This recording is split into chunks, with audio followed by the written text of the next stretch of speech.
Hello students, video class में आपका फिर से स्वागत है। हमारा अध्याय 4 जंतु जगत एनिमल किंगडम चल रहा है। आज इसका हम भाग 2 पढ़ने वाले हैं। ठीक है, लास्ट वीडियो क्लास में हम पढ़ रहे थे कि किस बेस पर, ठीक है, मतलब किस आधार पर पूरे जंतु जगत को 11 संघों में बांटा गया है। ठीक है, वो 11 संघ कौन कौन से ये हमने देख लिया था। ठीक है, तो वो आधार कौन कौन से हैं, ठीक है ना, कि वो बेस कौन कौन से हैं जिसे आधार मानकर, ठीक है, जिसे आधार मानकर पूरे जंतु जगत को 11 संघों में बांटा गया है। तो हमने 2 देख लिया था। ठीक है, आज हम तीसरा जो देखने वाले हैं, तीसरा आधार जो हम देखने वाले हैं वो है हमारा द्विकोरिक व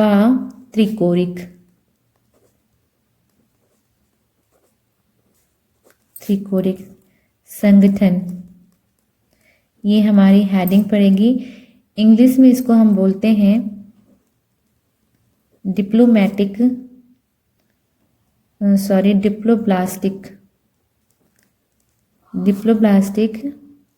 एंड ट्रिप्लोब्लास्टिक। ठीक है, तो द्विकोरिक व त्रिकोरिक संगठन, ठीक, डिप्लोब्लास्टिक और ट्रिप्लोब्लास्टिक। ये जो हमारा जो संगठन है द्विकोरिक व त्रिकोरिक, यह किससे संबंधित है? ये भ्रूण स्तर का संगठन है। ठीक है, ये भ्रूण से संबंधित है, भ्रूण के विकास से संबंधित है। ठीक, आप सभी को पता है कि जनन हमारा 2 प्रकार का होता है, लैंगिक जनन होता है, अलैंगिक जनन होता है। ठीक है, लैंगिक जनन में हमें 2 विपरीत लिंगों की आवश्यकता होती है, नर और मादा। ठीक है, नर में क्या बनता है? नर में नर युग्मक बनता है और मादा में मादा युग्मक बनता है। ठीक है, नर में क्या बनता है? नर युग्मक का निर्माण होता है और मादा में मादा युग्मक का निर्माण होता है। ठीक है, नर युग्मक को हम क्या बोलते हैं? शुक्राणु, और मादा युग्मक को क्या बोलते हैं? अंडाणु। इन दोनों के संलयन से किसका निर्माण होता है? युग्मनज का। ठीक है, जब ये दोनों आपस में संलयित होते हैं तो किसका निर्माण होता है? युग्मनज का। ये आप सभी को पता है। ठीक है, तो जो हमारा ट्रिप्लोब्लास्टिक है और डिप्लोब्लास्टिक है, इसी से संबंधित है। ठीक है, युग्मनज क्या होता है? विकसित होकर बाद में क्या बनता है? भ्रूण बनता है। ठीक है, ये मतलब जब ये 64 कोशिकाएं हो जाती हैं, 64, जब ये विभाजित होकर युग्मनज 64 कोशिका में पहुंचता है, तब उसके बाद की जो कहते हैं जो अवस्था होती है उसको हम भ्रूण बोलते हैं। ठीक है, तो ये जो अवस्था होती है वो एक कोशिकीय होती है। कैसी अवस्था होती है? द्विगुणित तो होती है, लेकिन अब उसमें कोशिका किस प्रकार की होती है? वो एक कोशिकीय होती है। ठीक है, ये एक कोशिकीय संरचना होती है। ठीक, कैसी संरचना होती है? ये एक कोशिकीय। एकदम ध्यान से समझिएगा। ठीक है, नर और मादा युग्मक आपस में संलयित होते हैं, तो संलयन के बाद क्या बनता है? युग्मनज, यानी निषेचन के बाद किसका निर्माण होता है? युग्मनज का निर्माण होता है। ठीक है, ये जो युग्मनज होता है ये कैसी संरचना होती है? ये एक कोशिकीय संरचना होती है। ठीक, उसके बाद इसमें क्या होता है? इस कोशिका में क्या विभाजन होता है। ठीक है, और ये 1 से 2 कोशिका में बढ़ जाती है। ये विभाजित तो होती है लेकिन क्या होती? अलग नहीं होती। ये विभाजित तो होती है लेकिन अलग नहीं होती। ठीक है, ये 1 से क्या बनी? 2 कोशिका बन गई। 2 से फिर ये 4 कोशिका बनती है। ठीक है, फिर इसमें विभाजन होता है, कितनी कोशिका बन जाती? 4। लेकिन अभी भी ये अलग नहीं हुई, मतलब इसमें विभाजन तो होता है हर बार, लेकिन ये अलग नहीं होती। ठीक है, फिर इसमें 4 से 8 कोशिका बनती है, फिर 8 से इसमें 16, फिर 16 से ये 32 कोशिका में विभाजित होता है। ठीक है, 32 से कितनी कोशिका में विभाजित? 64। 64 से ये 128, फिर 128 से ये 256, 256 से ये 512। ठीक है, इसी प्रकार क्या होता है, इसका विभाजन होता रहता है। ठीक है, और एक समय ऐसा होता है, मतलब इस विभाजन होता रहता और एक समय ऐसा होता है कि इतनी सारी कोशिका हो जाती हैं, ठीक है, कि ये सारी कोशिका संगठित होकर व्यवस्थित होकर एक स्तर का निर्माण कर लेती हैं, ठीक है। ये संख्या इसी तरह होता है 512 के बाद 1024, 1024 के बाद 2048, ठीक है। इसी प्रकार ये कोशिकाएं विभाजित होती रहती हैं और एक समय ये विभाजित होकर ये इतनी सारी कोशिकाएं हो जाती हैं कि ये एक स्तर का निर्माण कर लेती हैं, ठीक है। व्यवस्थित होकर क्या करती हैं, स्तर का निर्माण कर लेती हैं, ठीक है। समझ में आया? फिर से मैं रिपीट कर देती हूँ कि नर में नर युग्मक बनता है, मादा में मादा युग्मक बनता है। जब ये दोनों संलयित होते हैं तो किसका निर्माण होता है, युग्मनज का। ये युग्मनज कैसी संरचना होती है, एक कोश की संरचना होती है, ठीक है। उसके बाद इसमें विभाजन होता है, पर ये विभाजित तो होती है पर अलग नहीं होती, ठीक है। 1 से 2 कोशिका का निर्माण होता है, 2 से 4 कोशिका का निर्माण होता है, ठीक है। और इसी प्रकार एक विभाजित होते होते एक समय ऐसा आता है कि इतनी सारी कोशिकाएं हो जाती कि व्यवस्थित होकर एक स्तर का निर्माण कर लेती हैं, ठीक है। 64 के बाद याद रखिएगा, कभी कोई पूछता है 64 के बाद का जो हमारा कहते हैं जो होता है उसको हम क्या बोलते हैं, भ्रूण बोलते हैं, ठीक है। इसके पहले इसको हम युग्मनज बोलते हैं। जब 64 का जो विभाजन होता है उसके बाद क्या होता है, हम भ्रूण बोलने लगते हैं उसको, ठीक है। तो जब ये विभाजित होकर एक स्तर का निर्माण करती हैं, ठीक, निर्माण कर लेती, तो जब भ्रूण की कोशिका विभाजित होकर, ठीक है, जब भ्रूण की कोशिका विभाजित होकर, मतलब जब बताया मैंने अभी कि एक समय विभाजित होकर ये इतनी कोशिकाएं बना लेती है कि जब एक ये व्यवस्थित होकर एक स्तर का निर्माण करती हैं। तो जब ये व्यवस्थित होकर, ठीक है, 2 स्तर का निर्माण करती हैं तो उसे हम द्विकोरिक कहते हैं, ठीक है। जब ये कोशिका विभाजित होकर व्यवस्थित होकर 2 स्तर का निर्माण करती है तो उसको हम क्या बोलते हैं, द्विकोरिक बोलते हैं, ठीक। दूसरी भाषा में हम कह सकते हैं कि जब भ्रूण की कोशिका विभाजित होकर 2 स्तर का निर्माण करती है तो उसे हम क्या बोलते हैं, द्विकोरिक कहते हैं। एक फिगर से देखेंगे तो आपको ज्यादा समझ में आएगा, ठीक है। ये हमारा क्या है, द्विकोरिक का फिगर है, ठीक। जब हमारा भ्रूण विकसित होकर, जब भ्रूण की कोशिका क्या है, विभाजित होकर 2 स्तर का, पहला स्तर ये जिसको हम क्या बोलते हैं, बाह्य त्वचा, एक्टोडर्म, ठीक है। दूसरा स्तर ये अंतः त्वचा, इसको हम क्या बोलते हैं, एंडोडर्म। तो जब भ्रूण की कोशिका विभाजित होकर एक्टोडर्म और एंडोडर्म, ठीक है, का निर्माण करती है तो उसे हम बोलते हैं द्विकोरिक, ठीक है। जब भ्रूण की कोशिका विभाजित होकर 2 स्तर का निर्माण करती हैं, वो 2 स्तर कौन से हैं, एक्टोडर्म और एंडोडर्म का निर्माण करती हैं तो उसे द्विकोरिक कहते हैं, ठीक है। इस खाली जगह को हम क्या बोलते हैं, मीसोगिलिया, क्या बोलते हैं इसको, मीसोगिलिया बोलते हैं। समझ में आ गया कि द्विकोरिक किसे कहते हैं, तो जब भ्रूण की कोशिका विभाजित होकर केवल 2 स्तर का निर्माण करती है तो उसे हम द्विकोरिक कहते हैं, ठीक है। ऐसे प्राणी जिनके भ्रूण में, ठीक है, जिनके भ्रूण में कोशिका विभाजन के बाद 3 स्तर बनते हैं तो ऐसे प्राणियों को हम क्या कहते हैं, त्रिकोरिक कहते हैं, ठीक है। 3 स्तर, ये देखिए ये हमारा 3 स्तर बन गया, बाह्य त्वचा, मध्य त्वचा, यहाँ पे थोड़ा सा मिस्टेक हो गई है तो आप देख लीजिएगा, मध्य त्वचा मीसोडर्म, बाह्य त्वचा एक्टोडर्म, मध्य त्वचा मीसोडर्म और अंतः त्वचा एंडोडर्म, ठीक है। तो जब ऐसे प्राणी जिनकी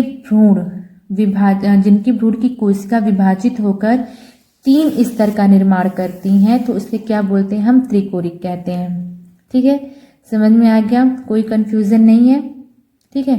तो जो हमारी द्विकोरिक की अवस्था होती है, वो द्विकोरिक की अवस्था जो होती है किसमें होती है, पोरिफेरा संघ में और सिलिंट्रेटा संघ में, ठीक है। त्रिकोरिक की अवस्था प्लेटीहेल्मिन्थीस से लेकर कार्डेटा तक त्रिकोरिक अवस्था त्रिकोरिक संगठन पाया जाता है, ठीक है। समझ में आ गया। तो हम लिखेंगे, लिखने के बाद आप फिगर को बनाइएगा, ठीक है। द्विकोरिक का जो फिगर है द्विकोरिक में बनाइएगा, ठीक। ये हमारा द्विकोरिक का फिगर है तो द्विकोरिक के हेडिंग डाल के उसमें लिख लीजिएगा, उसके बाद ये फिगर बनाइएगा और त्रिकोरिक में त्रिकोरिक का फिगर बनाइएगा, ठीक है। तो हम हेडिंग डालेंगे, सॉरी हमारी हेडिंग तो पड़ी हुई है तो उसमें हम लिखेंगे, तो लिखेंगे ऐसे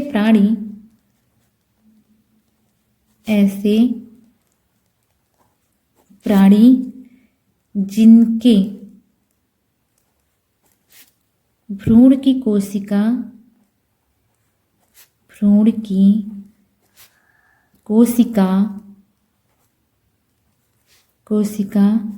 विभाजित होकर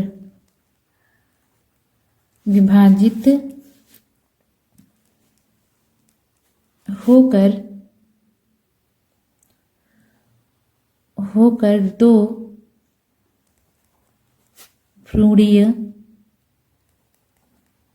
भ्रूणीय स्तर का निर्माण करती हैं तो उसे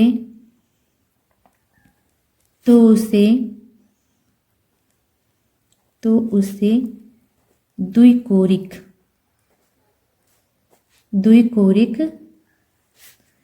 जंतु कहते हैं।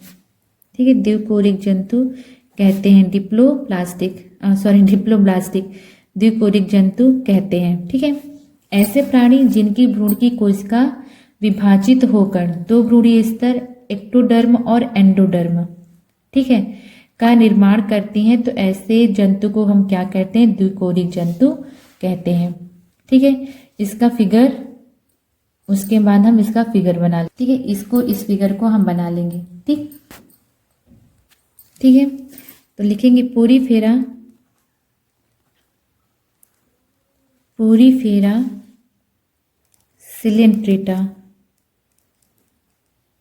सिलेंट्रेटा संघों के जीवों में द्विकोरिक संगठन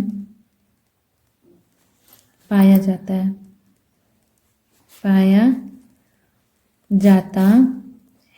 ठीक, अब हम पैराग्राफ चेंज करेंगे। ऐसे प्राणी जिनके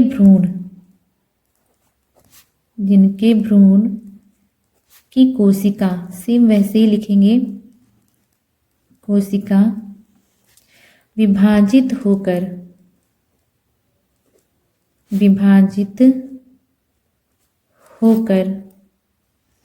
तीन भ्रूणी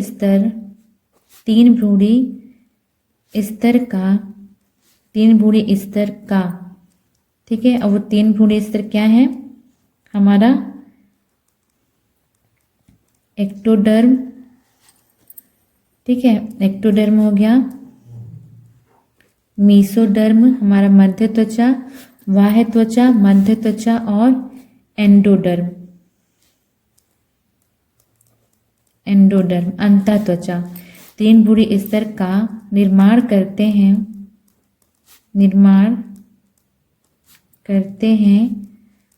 तो उसे त्रिकोरिक जंतु कहते हैं। ठीक है, ये हमारा पाया जाता है आपका प्लेटीहेल्मिन्थीस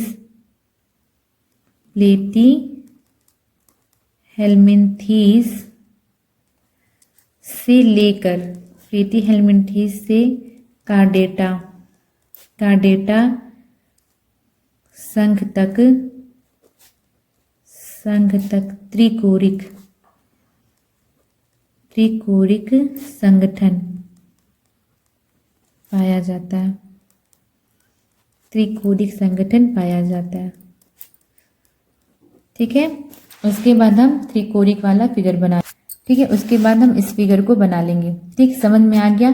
द्विकोरिक और त्रिकोरिक क्या है? आप फिगर से समझेंगे ना तो आपको जल्दी समझ में आएगा, कंफ्यूज बिल्कुल भी मत होइएगा। ठीक है, जब युग्मनज हमारा वो, ठीक है, जो जंतु का जो भ्रूण है वो विभाजित होकर, ठीक है, एक समय इतनी सारी कोशिकाएं वो बना लेता है कि वो व्यवस्थित होकर जब दो स्तर का निर्माण करता है। ठीक है, बाह्य त्वचा एक्टोडर्म और अंतः त्वचा एंडोडर्म। ठीक है, जब वह 2 स्तर का निर्माण करता है तो उसे द्विकोरिक कहते हैं, और जब वो 3 स्तर का निर्माण करता है तो उसको त्रिकोरिक कहते हैं। यानी बाह्य त्वचा, अंतः त्वचा के साथ साथ मध्य स्तर, ठीक है, मध्य त्वचा का जब निर्माण करता है तो उसे क्या बोलते हैं, हम त्रिकोरिक बोलते हैं। ठीक है, समझ में आ गया। अब हम अगली हेडिंग डालेंगे। ठीक है, अगला है हमारा चौथा, खंडी भवन। चौथा है हमारा खंडी भवन।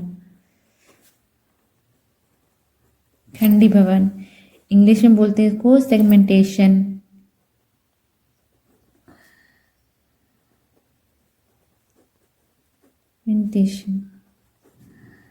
ठीक है, खंडी भवन। ठीक है, कुछ जीवों का जो शरीर होता है वो क्या होता है, इकाइयों में बटा होता है। ठीक है, यानी खंडों में बटा होता है। ठीक है, और जो सभी इकाइयां बाहर तथा अंदर से एक दूसरे से अलग, ठीक है, एक दूसरे से अलग होती हैं, पर किंतु जो उनकी संरचना होती है और कार्य होती है वो एक समान होती है। ठीक है, ठीक है, जो सब, ठीक है, फिर से समझिए खंडी भवन का क्या मतलब होता है। जीवों का शरीर, कुछ जीवों का जो शरीर होता है वो कई इकाइयों में बटा होता है, अनेक इकाइयों में बटा होता है। ठीक है, ये सभी जो इकाइयां होती हैं वो अंदर से और बाहर से, ठीक है, एक दूसरे से अलग होती हैं, मतलब एक दूसरे से अलग होती हैं, पर किंतु जो इनकी जो संरचना होती है और कार्य होते हैं वो क्या होते हैं, वो समान होते हैं। ठीक है, तो इन जो इकाइयों को हम क्या कहते हैं, खंड कहते हैं। ठीक है, ये अलग अलग खंड में जब एक दूसरे से ये अलग है तो इनको क्या बोलते हैं, खंड बोलते हैं। ठीक है, तो इनको, इन इकाइयों क्या बोलेंगे हम, खंड। ये एक दूसरे से अलग जरूर होते हैं पर इनकी जो संरचना होती है, वो कार्य होती है, वो क्या होता है, एक समान होता है। ठीक है, इस प्रकार खंडों में जो बटे होते हैं तो उसको हम क्या बोलते हैं, विखंडन। ठीक है, विखंडन या विखंडी भवन। ठीक है, इसको हम क्या बोलते हैं, इस प्रकार जो बटने का गुण होता है उसको हम लोग क्या बोलते हैं, विखंडन बोलते हैं। ठीक है, ठीक, तो खंडी भवन के आधार पर जो कहते हैं, जो खंडी भवन के आधार पर खंडी भवन के आधार पर 3 प्रकार के जीव पाए जाते हैं। ठीक है, ठीक, पहला अखंडीय, जिनका शरीर खंडों में बटा हुआ नहीं होता, उनको हम क्या बोलते हैं, अखंडीय बोलते हैं। ठीक है, जिनका शरीर खंडों में नहीं बटा होता उसको हम क्या बोलते हैं, अखंडीय। दूसरा हमारा क्या होता है, नॉन मेटामेरिक। ठीक है, जिनका शरीर खंडों में, ठीक है, बटा होता है और कहते हैं नए खंड जुड़ते रहते हैं। ठीक है, मतलब जो उसके जो शरीर में कहते हैं नए, जो कहते हैं, इसको अलैंगिक जनन में आपने पढ़ा है, इसमें क्या है, नए खंड जुड़ते रहते हैं। ठीक है, तो जितने भी जो खंड हैं वो एक दूसरे से क्या है, स्वतंत्र है, उनका एक दूसरे खंड से कोई लेना नहीं देना नहीं है। सबकी जो क्या है, आयु भी अलग है। ठीक है, यानी अगर हम जैसे फीता क्रम की बात करें, जो हमारे चपटे क्रमी और फीता क्रमी, अगर मैं फिगर आपको दिखा दूं,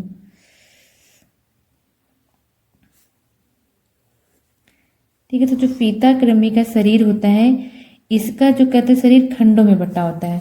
ठीक, और ये इसके जो शरीर में जो खंड है वो जुड़ते रहते हैं इस प्रकार। ठीक है, तो जो प्रत्येक खंड है इनका आपस में कोई लेना देना नहीं, ये स्वतंत्र होते हैं। ठीक है, इनकी आयु भी क्या अलग अलग होती है। ठीक है, जो बाद में है उसकी, जो पहले हो गया उसकी आयु कम होगी, जो बाद में जुड़ा उसकी आयु ज्यादा होगी, तो इनकी जो आयु भी होती है क्या होती है, अलग अलग होती है।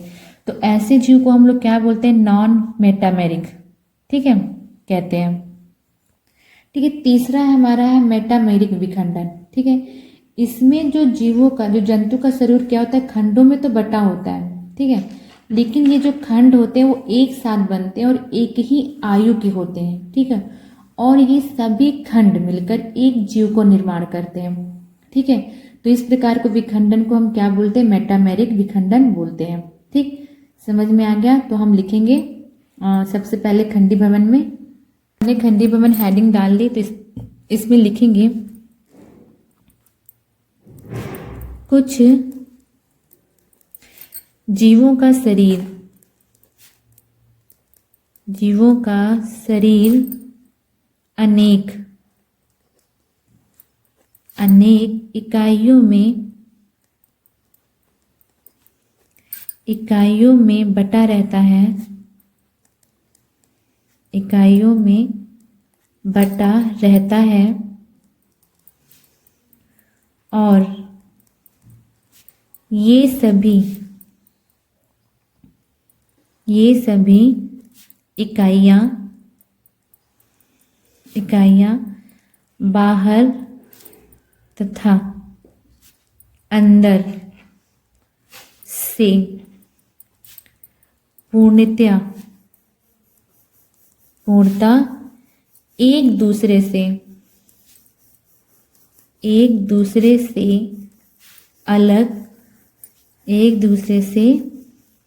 अलग किंतु संरचना एवं कार्यों में समान होती हैं। ठीक है, कार्यों में समान होती हैं। इन इकाइयों को खंड, ठीक है, इन इकाइयों को खंड तथा इस प्रकार खंडों में बंटने के गुण को विखंडन कहते हैं। ठीक है, तो लिखेंगे इन इकाइयों को खंड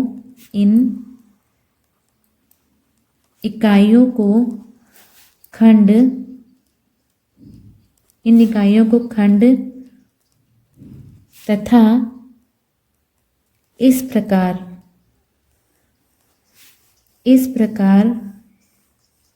के खंडों में बंटने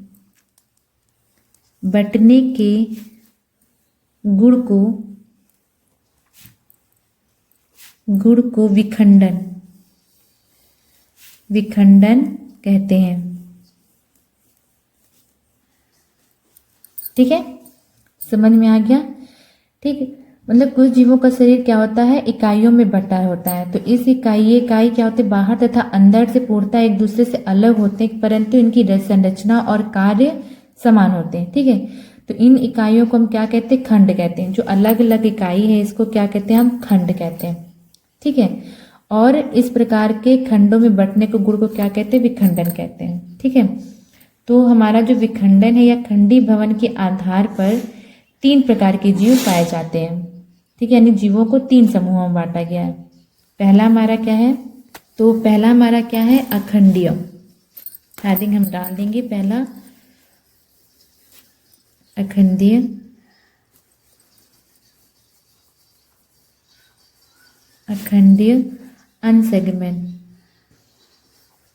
अनसेगमेंटेड।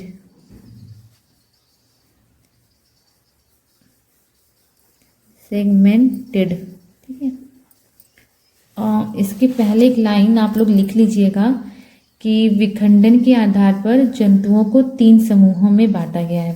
ठीक है, उसके बाद आप ये हेडिंग डाल लीजिएगा, मैं लिखना भूल गई हूँ पर आप लिख लीजिएगा। ठीक है, तो लिखेंगे पोरीफेरा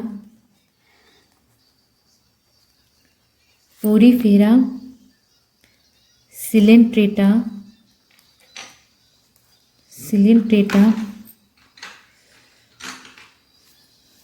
तथा,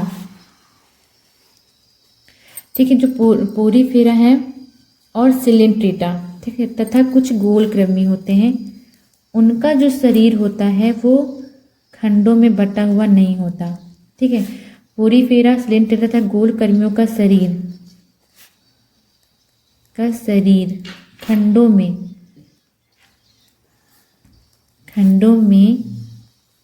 बटा नहीं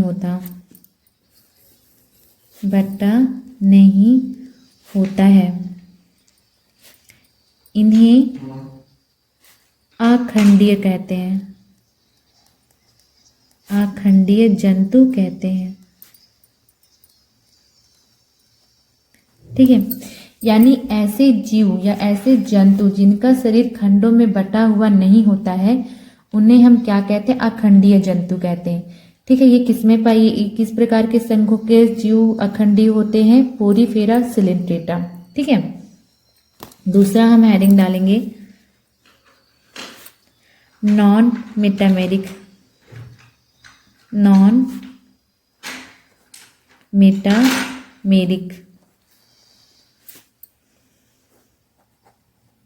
नॉन मेटामेरिक।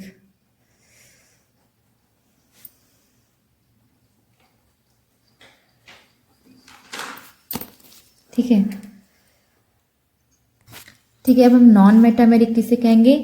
तो ऐसे जीवों का शरीर, ठीक है, ऐसे जीवों का शरीर जिनका शरीर खंडों में तो बटा होता है, ठीक है, खंडों में बटा होता है, पर उनके जो अगले सिरे पर, जो उनका शरीर का जो अगला सिरा होता है वहां पर खंड क्या होते हैं? जुड़ते रहते हैं, ठीक है। और सभी खंड क्या होते हैं? एक दूसरे से स्वतंत्र होते हैं और अलग अलग आयु के होते हैं, ठीक है। तो जो इस प्रकार का जो विखंडन होता है उसको हम लोग नॉन मेटामेरिक विखंडन कहते हैं, ठीक। फिर से समझिएगा, ऐसे जीवों का शरीर, ठीक है, ऐसे जीवों का शरीर जिनका जो शरीर है वो खंडों में तो बटा होता है, ठीक है, लेकिन जो शरीर का अगला सिरा होता है उसमें खंड क्या होते हैं? जुड़ते रहते हैं, जुड़ते रहते हैं, ठीक है, ठीक। और ये सभी खंड क्या होते हैं? एक दूसरे से स्वतंत्र होते हैं और इन सब की क्या होती है? आयु अलग अलग होती है। तो जो इस प्रकार का विखंडन होता है तो उसे हम नॉन मेटामेरिक विखंडन कहते हैं, ठीक है। इस प्रकार का जो विखंडन हमारा प्लेटी हेल्मिन्थीज, जो चपटे कृमियों में आते हैं, जो चपटे कृमि जिसे हम बोलते हैं, प्लेटी हेल्मिन्थीज के संघ के जीवों में पाया जाता है, ठीक है। तो लिखेंगे ऐसे प्राणी या ऐसे जीव जिनका शरीर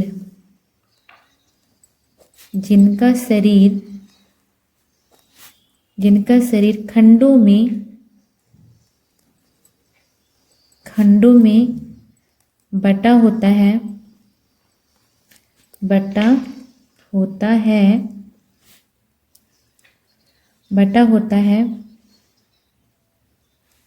परंतु शरीर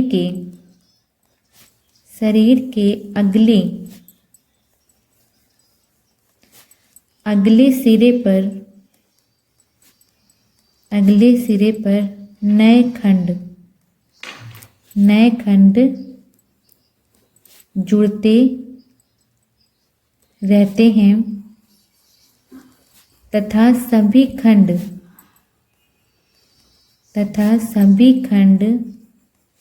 एक दूसरे से स्वतंत्र होते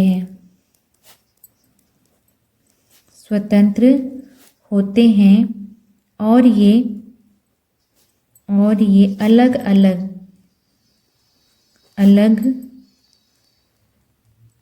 अलग आयु के होते हैं।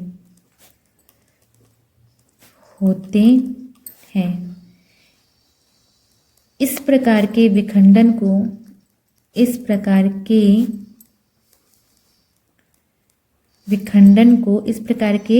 सेगमेंटेशन को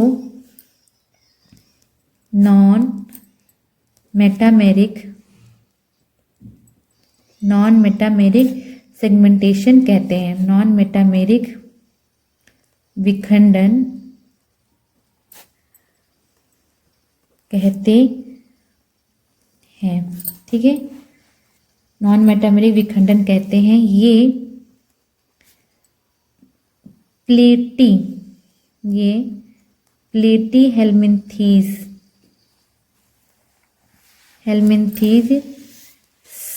संघ के जीवों, ठीक, ये प्लेटी हेल्मिन्थीज के जीवों में पाया जाता है, ठीक है। इस प्रकार का विखंडन किसमें पाया जाता है? प्लेटी हेल्मिन्थीज के जीवों में, ठीक है। तीसरा हम लिखेंगे, तीसरा हम हेडिंग डाल लेंगे, तीसरा है हमारा मेटामेरिक विखंडन,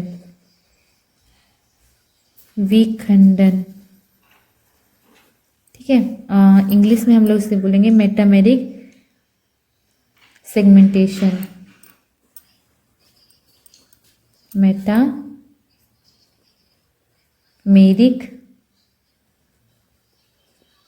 सेगमेंटेशन।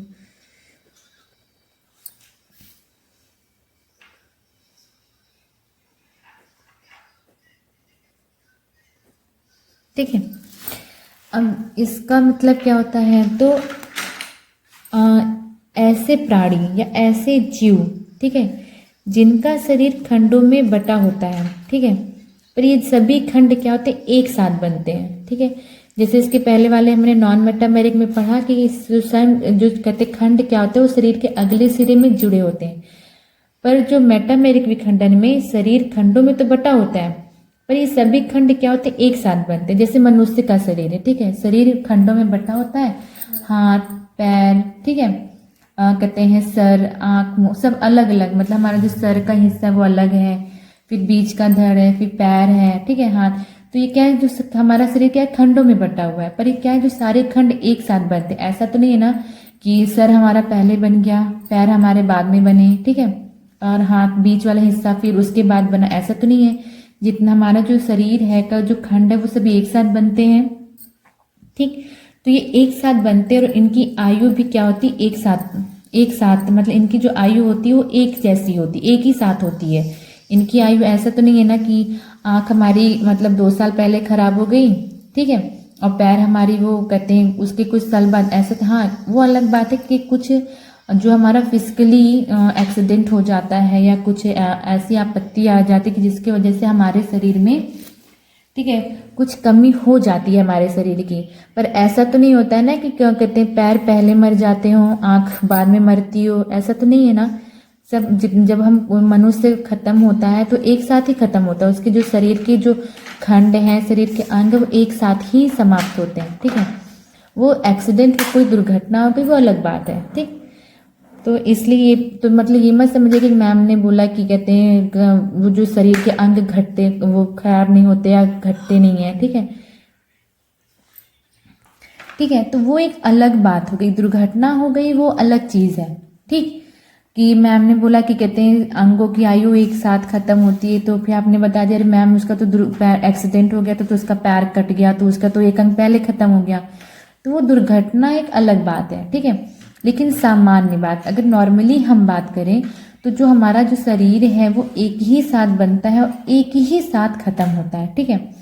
तो ऐसे प्राणी जिनका शरीर खंडों में तो बटा होता है पर उन खंडों की क्या आयु क्या होती है, एक जैसी होती है, ठीक है, एक ही आयु होती है, और उनका जो सभी खंड मिलकर एक जीव बनाते हैं, ठीक है। ऐसा तो नहीं कि हमारे शरीर में खंड अलग है तो कई जीव हैं, हम एक ही जीव हैं और हमारी शरीर के कई खंड हैं, ठीक है। तो ऐसे प्राणी, ठीक, जिनका शरीर खंडों में बटा हो, सभी खंडों की आयु एक जैसी हो और सभी खंड मिलकर एक जीव बनाते हो, ठीक है, तो उससे हम लोग क्या बोलते हैं, मेटामेरिक विखंडन बोलते हैं, ठीक, मेटामेरिक विखंडन बोलते हैं। आपको समझ में आ गया। इस प्रकार का जो विखंडन है वो एनिलिडा और आर्थ्रोपोडा के जंतुओं में पाया जाता है, ठीक। कोई कंफ्यूजन नहीं, अच्छे से समझ में आ गया कि हम मेटामेरिक विखंडन क्या किसे कहते हैं, ठीक है। एक बार इसको हम लिख लेते हैं, फिर मैं तीनों एक बार फिर से रिपीट कर देती हूँ, ठीक है। तो हम लिखेंगे इसमें मेटामेरिक विखंडन में ऐसे प्राणी या ऐसे जीव जिनका शरीर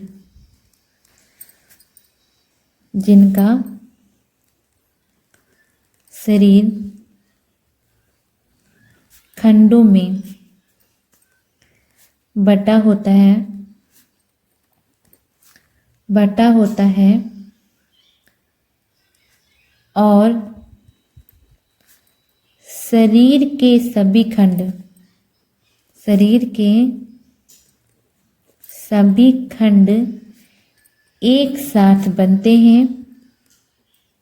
एक साथ बनते हैं, और एक ही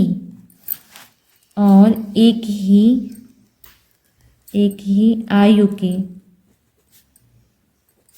के होते हैं, एक साथ बनते हैं और एक ही आयु के होते हैं। सभी खंड मिलकर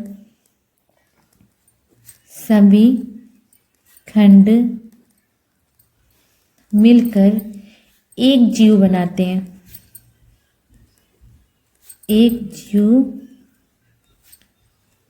हैं, ठीक, सभी खंड मिलकर एक जीव बनाते हैं। ये सभी खंड कौन से होते हैं?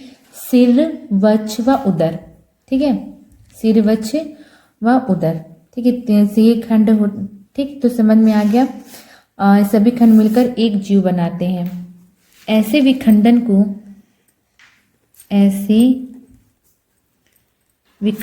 को मेटामेरिक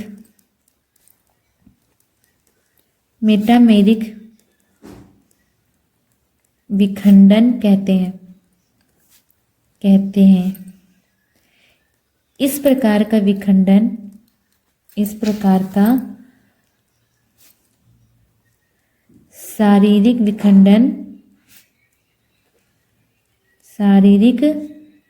विखंडन एनेलिडा तथा आर्थ्रोपोडा के जंतुओं में देख पाया जाता है। के जंतुओं में